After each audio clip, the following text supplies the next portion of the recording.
வருகிறேன் என் இதய முறையின் வாருமே நீ இல்லையே நான் இல்லையே நீ இல்லையே நான் இல்லையே நான் வாழ என்னுள்ளவா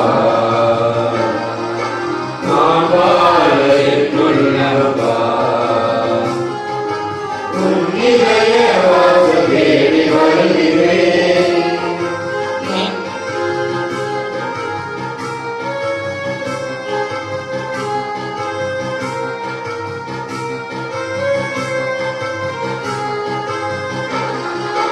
காலங்கள் மாறலாம் கோலங்கள் மாறலாம் காற்று செய்ய மறக்கலாம் கையில் செய்ய மறக்கலாம் காலங்கள் மாறலாம் கோலங்கள் மாறலாம் காற்று செய்ய மறக்கலாம் கையில் செய்ய மறக்கலாம் உன்னன்பு என்றென்றும் மாறாதையா உன்னிலையில் நான் என்றும் மாறேனையா உன்னிலைய வாசல் தேடி வருகிறேன் என்னிலைய முறையேறி வாருமே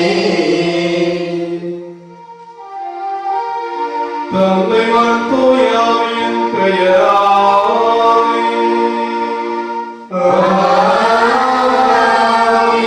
நம் ஆண்டவராகிய இயேசு கிறிஸ்துவின் அருளும் கடவுளின் அன்பும் தூய ஆவியின் தோழமையும் உங்கள் அனைவரோடும் இருப்பதாக.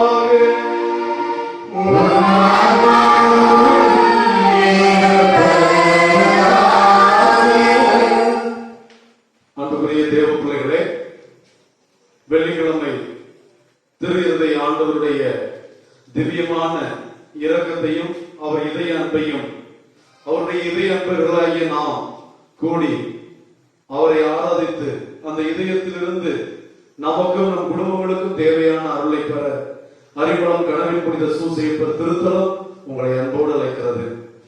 வெள்ளிக்கிழமை இருதய ஆண்டவருடைய நாள். இந்த இருதயம் என்றால் அன்பை குறிக்கிறது. இந்த இதயம் தான் நம் வாழ்வுக்கு அடிப்படையாக இருக்கிறது. இந்த இதயம் துடிக்கிற வரைதான் நமக்கு உயிர் இருக்கும். இந்த இதய துடிப்பு நிற்கும் போது நாம் உயிரற்றவர்களாய் மாறிவிடுகிறோம். ஆக இயேசுவின் இதயம் துடிக்கின்ற வரைதான், நமக்காக துடித்துக் கொண்டிருக்கிற இதயம், நமக்காக எரிந்து கொண்டிருக்கிற இதயம், நமக்காக அன்பினால் பற்றி எறிகிற இதயம், நமக்காக ஏக்கத்தோடு தான் காத்துக் கொண்டிருக்கிற இதயம் இயேசுவின் திரு இதயம். அந்த இயேசுவின் திரு இதய அன்பை புரிந்து கொண்டவர்கள் இந்த உலகத்தில் மிக சிலரே என்று இருதய ஆண்டவரை மார்கரெட் மரியம்மாளுக்கு சொல்லியிருக்கிறார். இயேசுவின் திரு இதய அன்பை புரிந்து கொண்டவர்கள் இயேசுவிடம், இயேசுவின் திருச்சபையிடம், ஆலயத்திற்கு, ஜெபத்திற்கு, திருப்பலிக்கு, நற்கருணை ஆராதனைக்கு வருவதற்கு, இறைவார்த்தையை படிப்பதற்கு ஆர்வமுள்ளவர்களாய் இருப்பார்கள் என்று ஆண்டவர் சொல்லியிருக்கிறார். ஆகவே இயேசுவின் இதய அன்பை நாம் புரிந்து கொண்டால் நம் குடும்பங்களிலே வருகிற பிரச்சனைகள் எப்பொழுதும் வராது. இன்றைக்கு அன்பு புரிந்து கொள்ளாத நிலைதான் அல்லது புரிதலற்ற நிலைதான் அன்பை உடைக்கிறது, அன்பை காயப்படுத்துகிறது. திருமணமான ஒரு சில மாதங்களில் சேர்ந்து வாழ முடியாது என்றும் இவரோடு வாழ்வது சாத்தியமில்லை என்றும் அவர்கள் ஆலயத்திற்கு திருமணம் செய்து கொள்ள வந்தவர்கள் கத்தோலிக்க கிறிஸ்தவர்கள் கூட இன்று லாயர்களை தாண்டி தேடி சென்று அவர்கள் திருமணத்தை முறிக்க, திருமண உடன்படிக்கை அன்பை அளிக்க நினைக்கின்ற சாத்தானுக்கு துணை போகின்ற பிள்ளைகளாக மாறி வருகின்றோம். வேதம் சொல்லுகிறது, கடவுள் இணைத்ததை மனிதன் பிரிக்காது இருக்கட்டும். கடவுள் இணைத்ததை மனிதன் பிரிக்காது இருக்கட்டும். நீங்கள் இந்த உலகத்தில் எந்த சக்தியாலும் இணைக்கப்படவில்லை. இந்த உலகத்தில் பிரிக்க முடியாத எந்த விலையுயர்ந்த மிகவும் ஒட்டிக்கொள்ளக்கூடிய குயிக் பிக்ஸ் போன்றவற்றால் நீங்கள் இணைக்கப்படவில்லை. விலைமதிப்பில்லாத இயேசுவின் திரு ரத்தத்தினால் இணைக்கப்பட்டவர்கள்.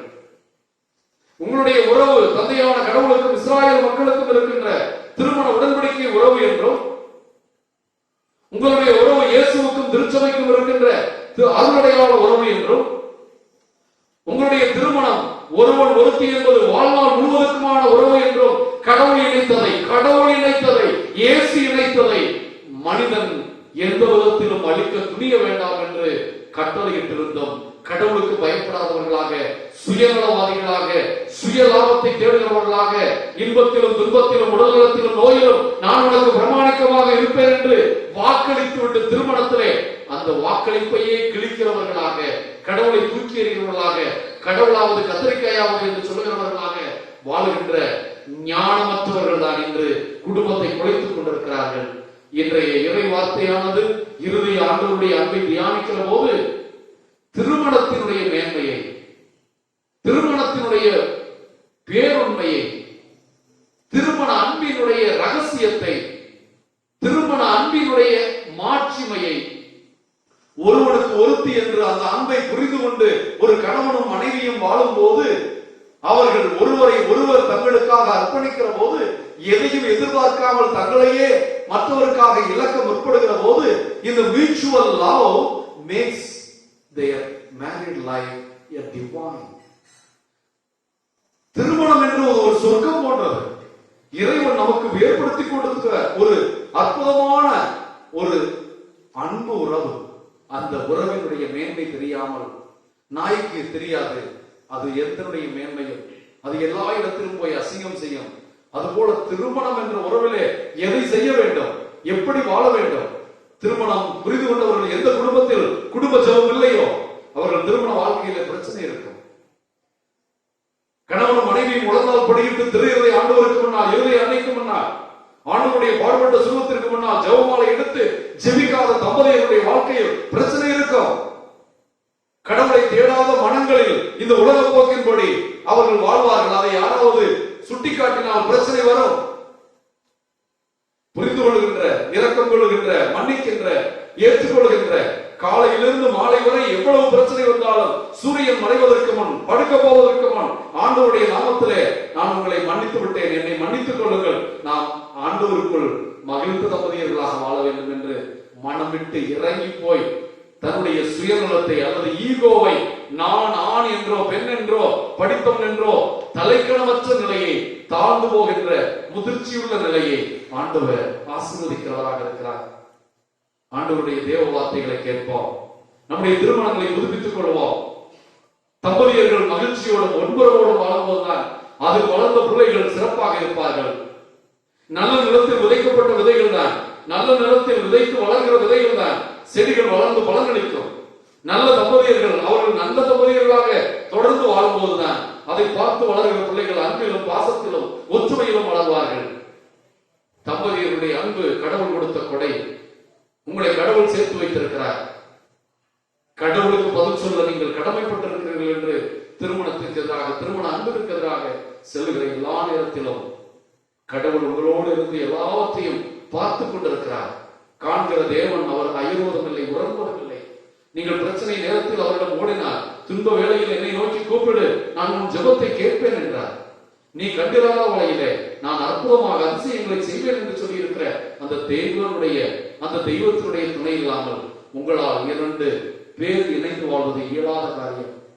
ஒரு ஆணும் ஒரு பெண்ணும் சேர்ந்து வாழ்வது சாத்தியமற்ற காரியம். வேறு வேறு பின்னணியில் வந்தவர்கள் சேர்ந்து திருமணத்தை வாழ்வது அவ்வளவு சாத்தியமானதல்ல. தத்துவஞானி சாத்தர் சொல்லுவான், my neighbour is my devil. திருமண வாழ்க்கையிலே மனைவி, கணவன், பல கணவன்கள் தன்னுடைய மனைவியை ஒரு சாத்தானாக, இவரிடமிருந்து என்று விடுதலை கிடைக்கும் என்று காத்துக் கொண்டிருக்கிறார்கள். அதுபோல மனைவிமார்கள் இந்த கணவனிடமிருந்து எனக்கு எப்பொழுது விடுதலை கிடைக்கும் என்று நினைக்கிற நிலையெல்லாம் இருக்கிறது. அன்புக்குரியவர்களே, உங்களை வாழ்க்கை துணையாக, வாழ்நாள் துணையாக, அன்பு துணையாக, சுமை தாங்கியாக, சுகங்களில் மட்டுமல்ல துன்பங்களிலும் தோள் கொடுக்கிறவர்களாக நீங்கள் தனியாக கஷ்டப்படக்கூடாது என்று கடவுள் உங்களோடு இருக்கிறார் என்பதை உணர்த்த உங்களுக்கு கிடைத்த வாழ்க்கை துணைதான் கடவுளுடைய கொடையினால் உங்கள் வாழ்க்கை துணையாக மாறி திருமணம் என்ற அருளுடையாளத்தில் வாழ்ந்து கொண்டிருக்கிறீர்கள். இயேசு கல்வாரியில் சிந்திய இரத்தத்தினால் நீங்கள் சேர்க்கப்பட்டிருக்கிறீர்கள். கடவுள் உங்களை முத்திரையிட்டு ஆசீர்வதித்திருக்கிறார். அந்த முத்திரையை உடைக்க முயல்கின்ற யாரையும், அதற்கு காரணமாக இருக்கிற யாரையும் ஆண்டவர் அழித்து விடுவார். ஆண்டவருடைய உதவியை தேடுகிற யாரையும், தேடுகிற குடும்பத்தை தொடர்ந்து ஆசீர்வதிப்பார். அவர்கள் பிள்ளைகளையும் ஆசீர்வதிப்பார். ஆக நம்முடைய திருமணத்தை, நம்முடைய குடும்ப வாழ்க்கையை, நம் பிள்ளைகளுடைய திருமண வாழ்க்கையை அவர்களுக்கு நல்லதை சொல்லிக் கொடுப்போம். நான் தம்பதியர்களிடம் அடிக்கடி சொல்லுவேன், குறிப்பாக திருமண அன்று நான் மறைவுரை ஆற்ற நேருகிற திருமணங்களிலே தம்பதிகளிடம் நான் சொல்லுகின்ற முதல் அறிவுரை, உங்களுக்கு எந்த பிரச்சனை வந்தாலும் உங்கள் அம்மா அப்பாவை தேடாதீர்கள். உங்கள் பிரச்சனைக்கு முதல் காரியமே உங்கள் அம்மா அப்பா தான். உங்கள் பிள்ளை நல்லாக இருக்க வேண்டும் என்று சொல்லி அவர்கள் உங்களை கெடுத்து விடுவார்கள். உங்களுக்கு பிரச்சனை வந்தால் ஆண்டவரிடம் போங்கள். உங்களுக்கு பிரச்சனை வந்தால் ஆண்டவர் பாதத்தில் அமருங்கள். உங்களுக்கு பிரச்சனை வந்தால் ஒருவரோடு உட்கார்ந்து பேசுங்கள். மனைவி அவருடைய பெற்றோர்களும் சொல்வதும், கணவன் தன்னுடைய பெற்றோர்களும் சொல்வதும், இரண்டு பெற்றோர்களும் சேர்ந்து பிள்ளைகளுடைய வாழ்க்கைக்கு நல்லது செய்வது போல கெடுத்துக் கொண்டிருக்கிறார்கள். உங்கள் தாய்மார்கள் சொல்வதை தயவு செய்து கேட்காதீர்கள். திருமணத்திற்கு பின்பு தாய்மார்கள் சொல்வதை கேட்காதீர்கள். அவர்கள் நல்ல எண்ணத்தில் தான் சொல்வார்கள், ஆனால் அவர்களுக்குள் தான் பிள்ளை என்ற சுயநலம் இருக்கும். கணவன் மருமகனை பற்றி மாமியாருக்கு இருக்கிற அக்கறையை விட மகளை பற்றி இருக்கும். மகனை பற்றி இருக்கிற அக்கறை விட மாமியாருக்கு மருமகள் மீது இருக்காது. ஆகவே இவர்கள் நல்லது செய்வது போல கெடுதி செய்து விடுவார்கள். பின்பு வருந்துவார்கள், நாங்களே எங்கள் பிள்ளைகளை பிரித்து விட்டோம் என்பார்கள். அன்புக்குரிய தேவ பிள்ளைகளை, இயேசுவின் இதய அன்பை நாம் உணர்கிற போது அந்த இதயத்திலிருந்து உருவாகிற அன்பை தான் திருமணம் என்ற உயர்வான அன்பில் எபேசியர்கள் திருமணத்திலே பவுலடியார் சொல்கிறார், கணவன்மார்களே நீங்கள் திருச்சபையாக கிறிஸ்துவாக இருக்கிறீர்கள், மனைவியரே நீங்கள் திருச்சபையாக இருக்கிறீர்கள். கிறிஸ்துவும் திருச்சபையும் பிரமாணிக்கத்திலும் அன்பிலும் வளர்வது போல நீங்களும் ஒன்றாயிருங்கள். கடவுள் உங்களை இணைத்து வைத்து திருமணம் என்ற மறைபொருளை உங்களிலே வாழச் செய்து உங்களை ஆசீர்வதிப்பார் இருக்கிறார்.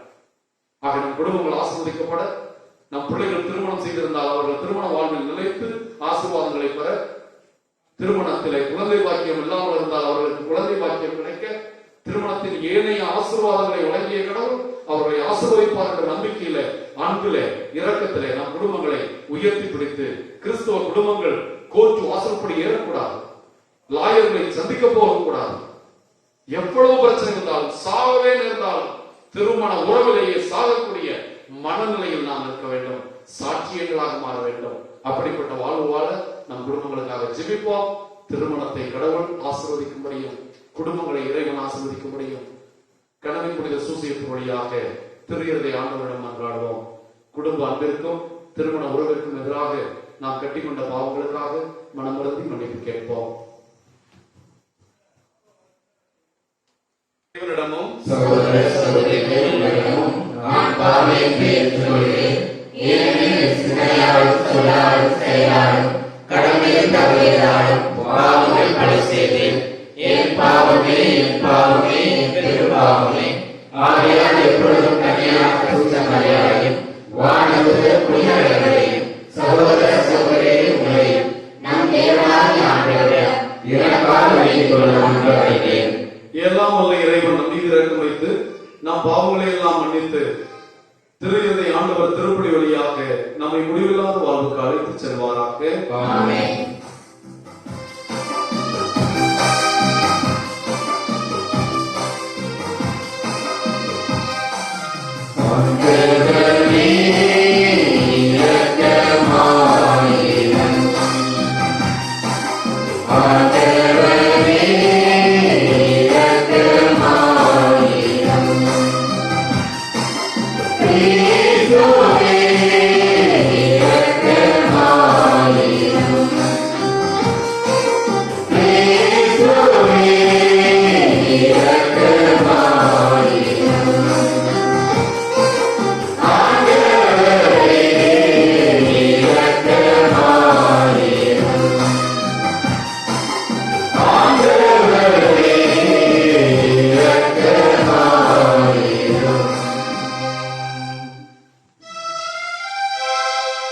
மன்றாடுவோமாக. இறைவா, எங்கள் பாவங்களால் காயமடைந்து உம் திருமகனின் வழியாக உமது அன்பின் அளவற்ற செல்வங்களை எங்களுக்கு இரக்கத்துடன் வாரி வழங்க திருவுளமானி. திருமணம் என்ற கொடையினாலும் பிள்ளைகளை நீர் ஆசீர்வதிக்கின்றீர். திருமணத்தின் வழியாக நீர் உருவாக்கும் குடும்பங்களை ஆசீர்வதியும். இறை அன்பினால் நாங்கள் ஆண்டவரை பக்தியுடன் வழிபடுவோம். எங்கள் பாவங்களுக்கு கழுவாயாக எங்கள் வாழ்வில் தகுந்த முறையில் உமக்கு உரிய பணியை நிறைவேற்றவும் எங்களை ஆசீர்வதியும். உம்மோடு பரிசுத்த ஆவியின் ஐக்கியத்தில் இறைவனாய் என்றென்றும் வாழ்ந்து ஆட்சி செய்கிற ஆண்டவரும் திருமணமாகிய இயேசு கிறிஸ்து வழியாக உம்மை மன்றாடுகிறோம்.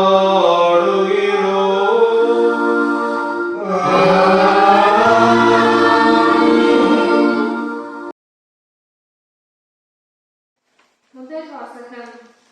நானே ஆண்டவர் என்பதை நீ அறிந்து கொள்வாய். இறைவாக்கினர் எசேக்கியேல் நூலிலிருந்து வாசகம்.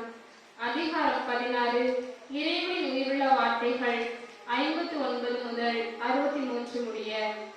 தலைவராகி ஆண்டவர் கூறுவது இதுவே: கொடுத்த வாக்கை நீ மீறி உடன்படிக்கையை முறித்துவிட்டாய். நீ செய்தது போலவே நானும் உனக்கு செய்வேன். ஆயினும் உன் இளமையின் நாள்களில் உன்னோடு செய்த உடன்படிக்கையை நினைவு கூர்ந்து என்றுமுள்ள உடன்படிக்கையை உன்னோடு செய்வேன். உன் தமக்கைகளையும் தங்கைகளையும் நான் உனக்கு புதல்வியராக தருவேன்.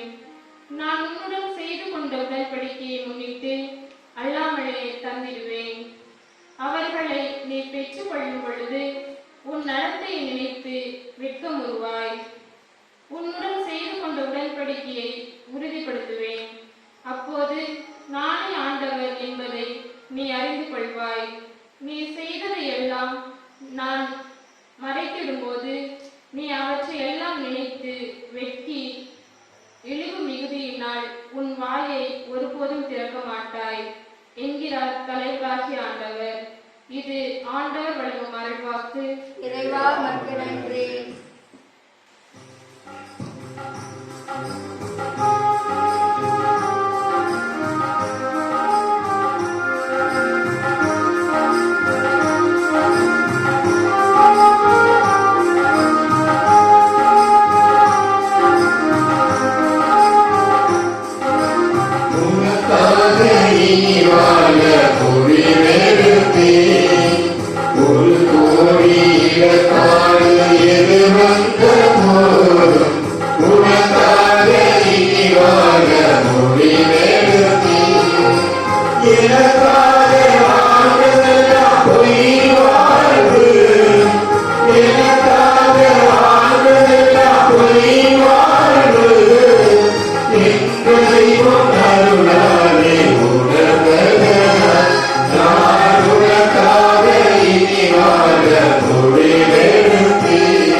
ஆண்டவர் உங்களோடு இருப்பாராக.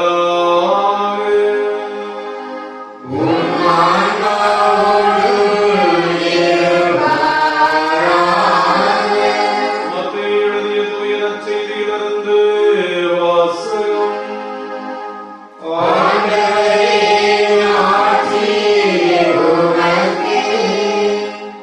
அதிகாரம் 19 இறைவார்த்தைகள் 3 12 முடிய.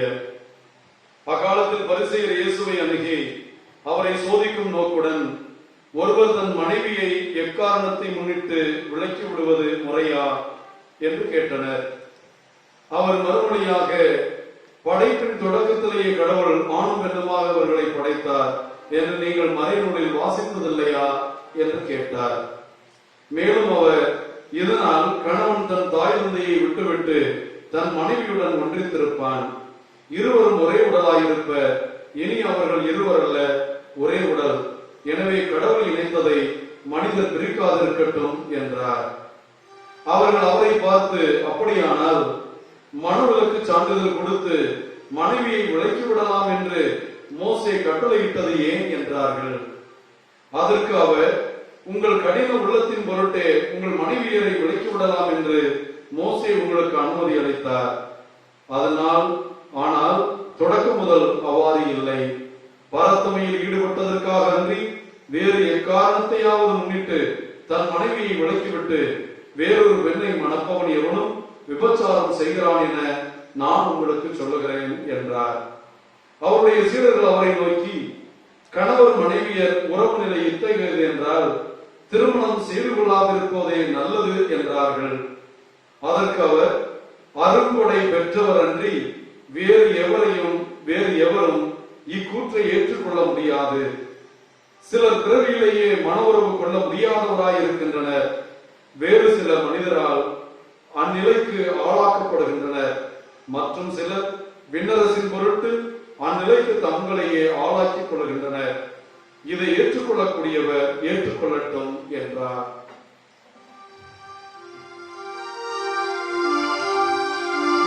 இது ஆண்டவரின் அருள்வாக்கு.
அன்பை கண்ணோக்கியருளும். அதனால் நாங்கள் ஒப்புக் கொடுப்பது உமக்கு உகந்ததாய் எங்கள் பாவங்களுக்கு கழுவாயாக அமையருள் புரிவீராக. எங்கள் ஆண்டவராகிய கிறிஸ்து வழியாக உம்மை மன்றாடுகிறோம்.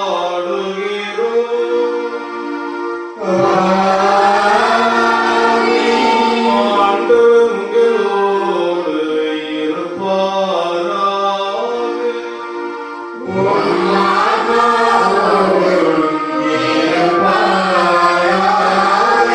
இதயங்களை ஆண்டவரிடம் எழுப்புங்கள்.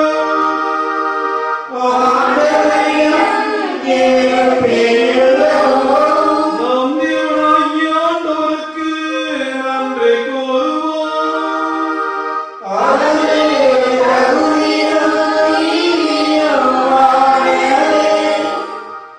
ஆண்டவரே, தூயவரான தந்தையே, என்றும் உள்ள எல்லாம் வல்ல இறைவா, எங்கள் ஆண்டவராகிய கிறிஸ்து வழியாக எந்நாளும் இவ்விடத்திலும் நாங்கள் உமக்கு நன்றி செலுத்துவது மெய்யாகவே தகுதியும் நீதியுமாகும். எங்கள் கடமையும் மீட்புக்குரிய செயலுமாகும்.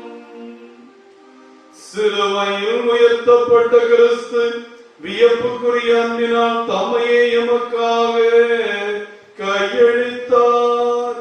குத்தி திறக்கப்பட்ட விழாவிலிருந்து இரத்தமும் தண்ணீரும் வழிந்தோடச் செய்தார். இதிலிருந்து திருச்சபையினர் அடையாளங்கள் வெளிப்பட்டன.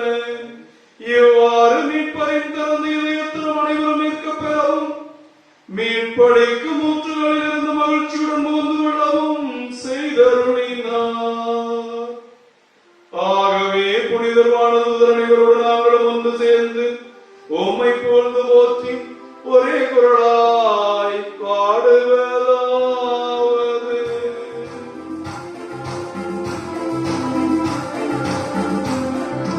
பரிசுத்த பரிசுத்த பரிசுத்தரே, உலகின் தேவனாகிய ஆண்டவரே, வானமும் பூமியும் உமது மகிமையால் நிறைந்துள்ளன. உன்னதங்களிலே ஓசானா, ஆண்டவர் பெயரால் வருகிறவர் ஆசி பெற்றவர். உன்னதங்களிலே ஓசானா, உன்னதங்களிலே ஓசானா. ஆண்டவருடைய ஆழமான அன்பை புரிந்து கொள்ள அன்பு சீடர் இயேசுவின் மார்பில் சாய்ந்து கொண்டு அவர் இதய துடிப்பை கேட்டார். இந்த நற்கருணை எழுந்தேற்ற நேரத்தில் இயேசுவின் உடலாக இரத்தமாக மாறும் இந்த ஆழமான விசுவாச புனிதமிக்க அற்புதத்தை நாம் அறிய நம் இதய கண்களை திறப்போம். நம்முடைய ஊன கண்களால் அல்ல, உயிராற்றல் மிக்க இதய கண்களால் பார்ப்போம். எல்லாவற்றையும் மாற்றக்கூடிய தெய்வம் நம் வாழ்க்கையில் இருக்கிற எல்லா பிரச்சனைகளையும் மாற்றவும், நமக்கு துக்கத்திற்கு பதிலாய் மகிழ்ச்சியையும், தோல்விக்கு பதிலாய் வெற்றியையும், கொரோனா என்ற கொள்ளை நோய்க்கு பதிலாக முழு சுகத்தையும், மக்களுடைய பொருளாதார சீரழிவுக்கு பதிலாய் பொருளாதார ஆசீர்வாதத்தையும், ஆண்டவருடைய வல்லமையான பிரசன்னத்தையும் நமக்கு காட்டி நம்மை விசுவாசத்தில் உறுதிப்படுத்த ஆண்டவருடைய இந்த புனிதமான திருப்பலியின் மைய நேரத்திலே நாம் பங்கெடுப்போம். ஆண்டவரே, நீர் மெய்யாகவே தூயவர், தூய்மை அனைத்துக்கும் ஊற்று. ஆகவே உடைய பரிசுத்த ஆவியை புரிந்து இக்காணிக்கைகளை தூய்மைப்படுத்த உம்மை வேண்டுகிறோம். இவ்வாறு எங்கள் ஆண்டவர் இயேசு கிறிஸ்துவின் உடலும் இரத்தமுமாக இவை எங்களுக்கு மாறுவதாக. அவர் பாடுபட உடம் கணிந்து நம்மை கையளித்த போது அப்பத்தை எடுத்து அதை பிட்டு தம் சீடர்களுக்கு அளித்து அவர் கூறியதாவது: அனைவரும் இதிலிருந்து பெற்று உண்ணுங்கள், ஏனெனில் இது உங்களுக்காக கையளிக்கப்படும் என் உடல்.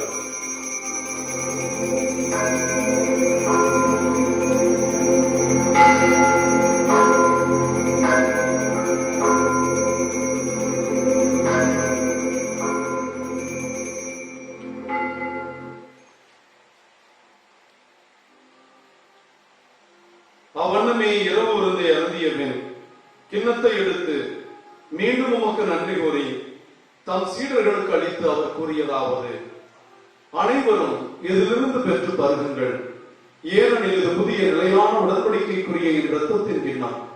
இது பாவ மன்னிப்புக்கென்று உங்களுக்காகவும் பலருக்காகவும் சிந்தப்படும். இதை என் நினைவாக செய்யுங்கள்.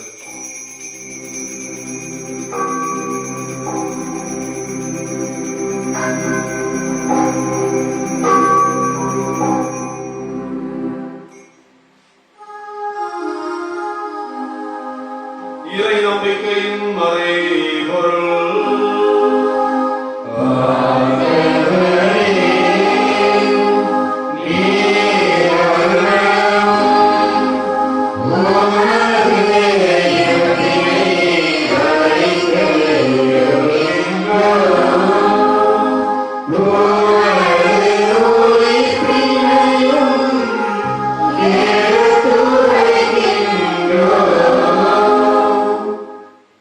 ஆகவே ஆண்டவரை நாங்கள் கிறிஸ்துவின் இறப்பையும் உயிர்ப்பையும் நினைவு கூர்ந்து வாழ்வதற்கு இந்த அப்பத்தையும் மீட்பளிக்கும் கிண்ணத்தையும் நமக்கு ஒப்புக் கொடுக்கிறோம்.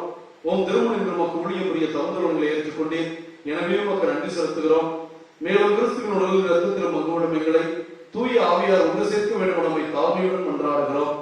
ஆண்டவரே, உலகமெல்லாம் பறந்து கிடக்கிற உம் திருச்சபைக்காக ஜெபிக்கிறோம்.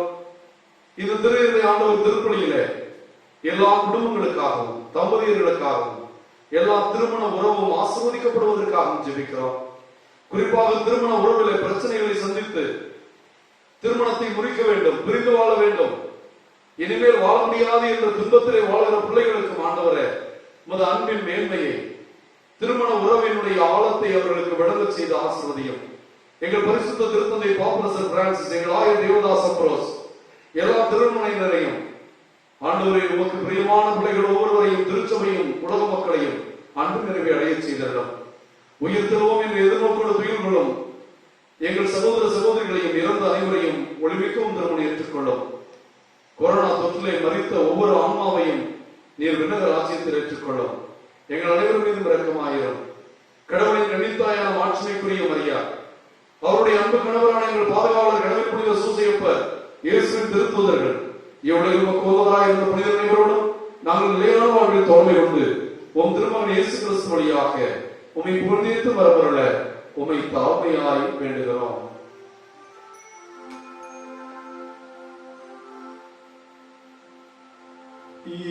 இவர் வழியாக இவரோடு இவர் எல்லாம் இறைவனாகிய தந்தையே, தூயாவின் ஒன்றிற்கு எல்லா புகழும் மாட்சியும் என்றென்றுமக்கு உரியதே.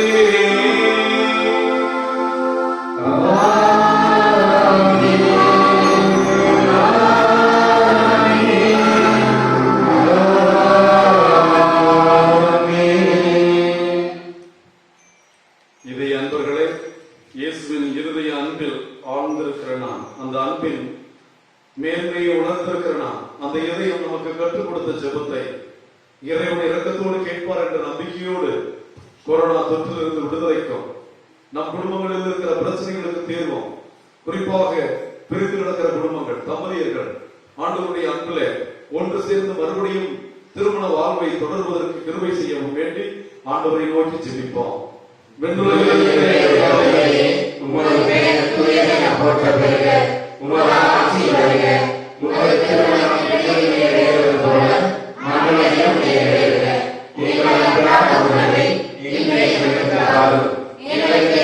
குற்றம் செய்வோரை நாங்கள் மன்னிப்பது போல எங்கள் குற்றங்களை மன்னியும், எங்களை சோதனைக்கு உட்படுத்தாதேயும், தீமையிலிருந்து எங்களை விலக்கிடும். ஆண்டவரை தீமை அழைத்திருக்கும் எங்களை விடுவித்து எங்கள் வாழ்நாளின் அமைதியை கனிவோடு நம்பி கொண்டாடுகிறோம்.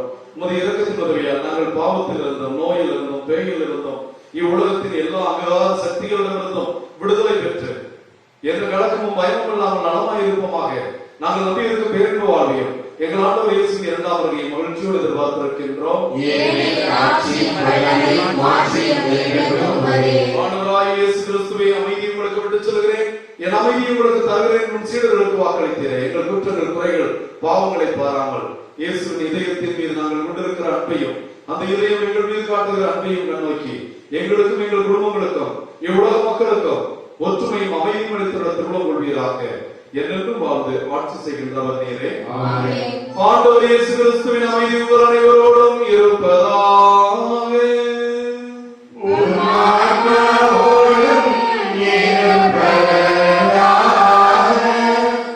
ஒருவருக்கொருவர், குறிப்பாக தம்பதியர்கள் இந்த நேரத்தில் கடவுள் உங்களை மறுபடியும் ஆஸ்வதிக்கிறார். கணவன் மனைவியருடைய, திருமணமாத தம்பதியர்களுடைய, குடும்பங்களுடைய ஒற்றுமை உணர்வு உருவாக்க இயேசு நமக்கு கொடுத்த கொடையாகிய சமாதானத்தை, அமைதி என்று ஒருவருக்கொருவர் பகிர்ந்து கொள்வோம். அமைதி.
உலகின் பாவங்களை போக்குகிறவர், உங்களை கணவன் மனைவியாக குடும்பமாக உருவாக்கிய தேவன், உங்களுக்கு குழந்தை செல்வங்களை கொடுத்த ஆண்டவர். இவர் ஒன்று சேர்த்து தம்பதியர்கள் பிரிந்து பிளவுபட்டு மனக்கசப்போடு வாழும்போது உங்களுக்காக வருத்தம் வருகிறவர். நீங்கள் கவலை கொள்ள வேண்டாம், நான் உங்களுக்காக கவலை கொண்டிருக்கிறேன் என்கிறவர். உங்களை எப்படியும் சேர்ந்து வாழ உங்களுக்காக தந்தையிடம் பரிந்து பேசி ஆவியானவரை உங்களுக்காக அனுப்பி கொண்டிருக்கிற தேவன். இந்த நேரத்திலே கடவுளுடைய அன்பை தன்னுடைய திருமண வாழ்க்கையிலே வாழ்ந்து தேவனுக்கு மகிமை சேர்க்கிற நாம் அனைவரும் பெயர் பெற்றோம்.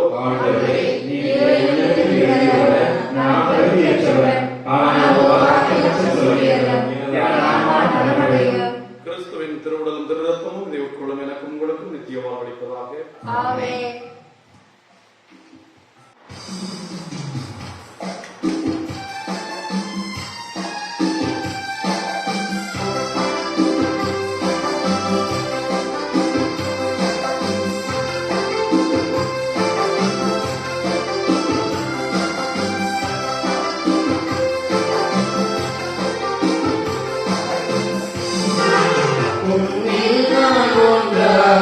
உயிரே என்றார், நீங்கள் வா என் மனம்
படை வீரர் ஒருவர் அவருடைய விழாவை ஈட்டியால் குத்தினார். உடனே ரத்தமும் தண்ணீரும் வெளிவந்தன. நன்றி கூறி மன்றாடுவோமாக. இரக்கமே உருவான இறைவா, இந்த அன்பின் அருளையாளம் எங்களை புனித அன்புத்தியால் பற்றி எறிய செய்வதாக. இவ்வாறு நாங்களும் திருமணம் என்றும் இருக்கப்பெறவும் எங்கள் சகோதர சகோதரிகளின் இருதய ஆண்டவருடைய அன்பை நாங்கள் கண்டுகொள்ளவும் கற்றுக்கொள்வோமாக. எங்கள் ஆண்டவராகிய கிறிஸ்து வழியாக உம்மை மன்றாடுகிறோம்.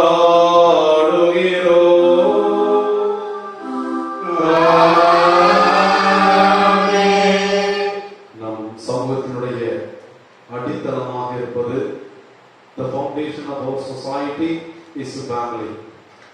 அடிப்படை கூறாக இருப்பது குடும்பம். இந்த குடும்பத்திற்கு அடிப்படை திருமண உறவு. இந்த திருமண உறவு ஆசீர்வதிக்கப்பட இறுதி ஆண்டவரிடம் நாம் உருக்கமாக ஜெபிப்போம். எங்கள் வல்லமையுள்ள நல்ல பிதாவே, ஆதியிலிருந்து மனிதன் தனிமையாக இருப்பது நல்லதல்ல என்று நீர் திட்டம் கொண்டு தொடக்கத்தில் இருந்தே ஆணும் பெண்ணுமாக நீர் அவர்களை படைத்து அவர்களை அன்பு கணவர் மனைவியாக வாழச் செய்து அந்த குடும்பங்களை நிறைவாக ஆசீர்வதித்து உம்முடைய சமத்திருத்துவ உறவும் ஒரு குடும்ப உறவு போல தந்தை மகன் தூய ஆவியாக படைக்கிறவராக மீட்கிறவராக எங்களை மீட்கும் தெய்வத்திடம் இட்டு செல்கிறவராக இருக்கிற உம்முடைய உறவை பார்த்து அசந்து போகிறவரே, சமத்திருத்துவ அந்த அன்புறவு என் தம்பதியர்களை இருக்க வேண்டுமாய் ஜெபிக்கிறோம். ஆண்டவரே, எங்கள் குடும்பத்தை எல்லாம் ஆசீர்வதிக்க நீர் உருவாக்கிய சிறந்த குடும்பம் திரு குடும்பம் இயேசுவின் குடும்பத்தை பார்க்கிறோம். அன்னை மரியாளும் சூசையப்பெறும் எங்களுடைய பாதுகாவலர் கணவன் புனித சூசையப்பெறும் துன்பம் முடிச்சுடைய அவர்களுக்கு மரியாவும் அவர்கள் அன்பு வாழ்க்கையில திருமண உறவுல எல்லாருக்கும் எடுத்துக்காட்டாக வாழ்ந்தார்கள். திருமணம் செய்தவர்களுக்கு மட்டுமல்ல, துறவிகளாக இருக்கிற எங்கள் போன்ற குருக்கள் கன்னியர்களுக்கும் அவர்கள் திருமண வாழ்வில் வாழ்ந்தபோதும் கற்புள்ளவர்களாய் இயேசுவின் பிறப்புக்கு பின்னால் இருவருமே கற்புக்கு அரசிகளாக கற்புக்கு அரசியர்களாக வாழ்ந்து கற்போடு வாழ்வது திருமண வாழ்விலும் கற்போடு கடவுளுக்காக வாழ்கின்ற இறையாட்சிக்காக வாழ்கிற மேன்மையை உணர்ந்து வாழ்ந்தார்கள். இப்படியாக ஆண்டவரே, இந்த திருமணத்தினுடைய மேன்மையை திருவிதை ஆண்டவருடைய அன்பின் பின்னணியிலே உணர்ந்து கொள்ள அழைத்த உமக்காக நன்றி செலுத்துகிற நாங்கள் திருமணத்திற்கு பின்னால் பிளவுபட்டிருக்கிற குடும்பங்களை பார்க்கிறோம். என்னை வந்து ஜெபிக்க சொன்னவர்களும் குடும்ப பிரச்சனையை தீர்த்து வைக்க சொன்னவர்களும் ஆனால் பல வேளைகளிலே இவர்கள் சுயநலத்தோடு இருப்பதனால் கடவுளுடைய வார்த்தைக்கு கீழ்ப்படிய மறுப்பதனால் அல்லது தங்களுடைய நியாயத்தை மட்டும் நிலைநிறுத்துவதனால் மற்றவர்களுடைய நியாயத்தை மற்றவர்களுடைய கருத்துக்களை கேட்க மறுப்பதனால் மனம் ஒத்து வராமல் இன்னும் புரிந்திருக்கிறார்கள். அத்தனை தம்பதியர்களுக்காகவும் என் வாழ்க்கையில நான் திருமணம் செய்து வைத்த எல்லா குடும்பங்களுக்காகவும் என் வரை மாவட்டத்தில் திருமணம் புரிந்த தம்பதியர்கள் குடும்பங்களுக்காகவும் என் பங்குள்ள எல்லா குடும்பங்களுக்காகவும் புதிதாக திருமணம் செய்த தம்பதியர்களுக்காகவும் இந்த திருத்தலத்தின் பயணிகள் கடமை புனித சூசையனுடைய பக்தர்கள் அந்த குடும்பங்கள் குடும்பத்தின் தம்பதியர்கள் ஒவ்வொருவருக்காகவும் ஜெபிக்கிறார். இயேசுவினுடைய அந்த இதய அன்பு கடமை புனித சூசையப்பருக்கும் மரியாதைக்கும் இடையே இருந்த அந்த திருமண உறவு என் பிள்ளைகளுக்கும் அவர்கள் திருமண வாழ்க்கையில் இருந்து குடும்பங்கள் ஆசீர்வதிக்கப்பட இயேசுவின் திரு இருதய அன்பை நோக்கி ஜெபிக்கிறோம் எங்கள் நல்ல பிதாவே, ஆமென். ஆண்டவர்களோடு இருப்பாராக.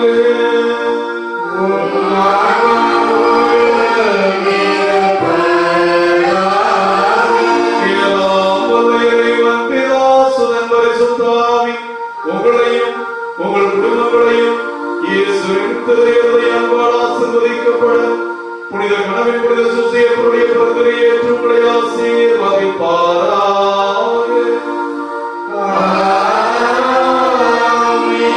இயேசுவின் இதய அன்பு உங்கள் திருமண வாழ்விலும் குடும்ப வாழ்விலும் உங்களை ஆசீர்வதிக்கும் என்ற நம்பிக்கையில் சென்று வாழுங்கள். திருப்பணி நிறைவேறிற்று.